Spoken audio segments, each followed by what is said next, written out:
BNP কখনো দল বিবেচনা করে বরাদ্দ দেয় না বলে মন্তব্য করেছেন স্থানীয় সরকার মন্ত্রী মির্জা ফখরুল ইসলাম আলমগীর।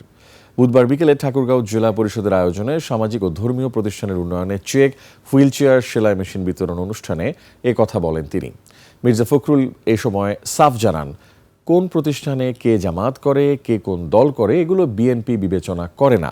সবাইকে সমান চোখে দেখে এবং বরাদ্দ দেয়। এলজিআরডি মন্ত্রী বলেন, বিএনপিকে ধমক দিয়ে লাভ নেই।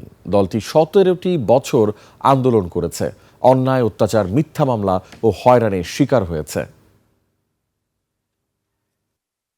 300টা আসনের মধ্যে 213টা আসন আমরা পাইছি, 2/3 মেজরিটি, তাই না? সুতরাং আমাদেরকে ধমক দিয়ে লাভ না।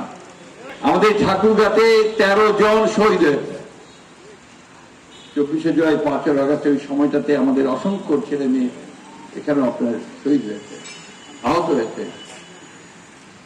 তো আমাদেরকে ওই ভয় দেখায় লাভ নাই। আমরাও রাস্তায় নামতে জানি, রাস্তায় ছিলাম তো আমরা।